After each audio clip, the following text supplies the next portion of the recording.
रात की तारीकी में कुछ आवाजें ऐसी होती हैं जो इंसान को नहीं सुननी चाहिए। अगर आपको डर लगता है तो अभी वापस चले जाएं, क्योंकि अब आप देख रहे हैं स्केयर XY। रात के अंधेरे में पूरा गांव सन्नाटा ओढ़े बैठा था।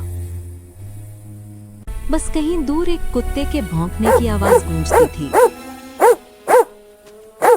गांव के किनारे पर एक पुरानी टूटी हुई हवेली थी।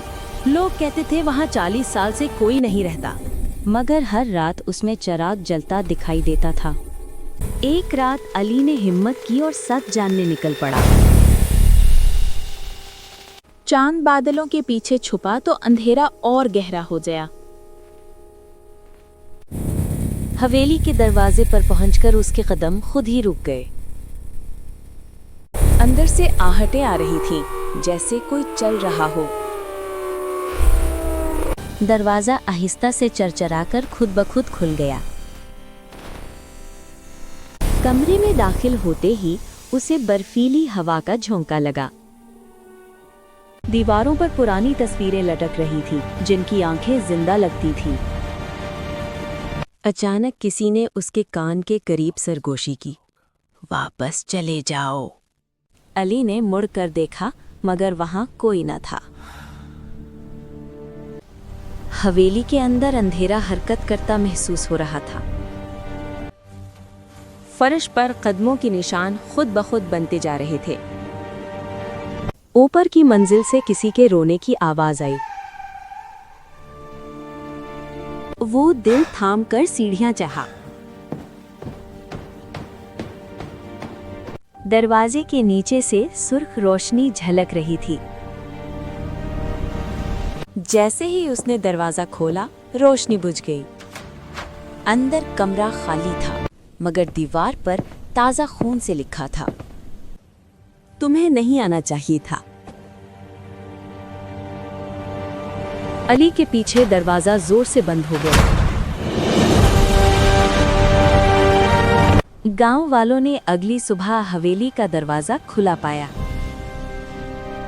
लेकिन अली का कोई सुराग आज तक न मिला। अली के गायब होने के कई दिन बाद गांव फिर से खामोश हो गया था, मगर एक सर्द रात हवेली से ऐसी चीख उठी कि दिल कांप गए। वो चीख पहाड़ों से टकराकर पूरे गांव में गूंजती रही।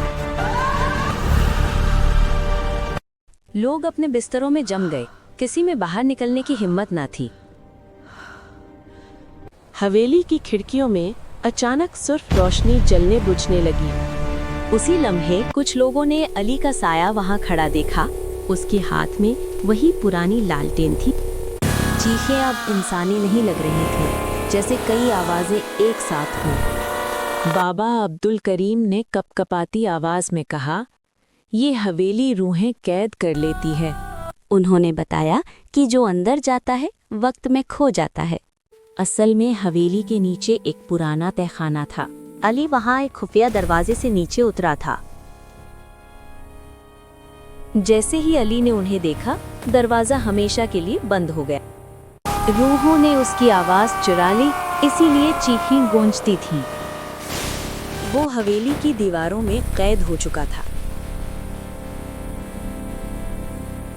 जो रात को गौर से सुने, वो आज भी उसकी आवाज पहचान लेता है।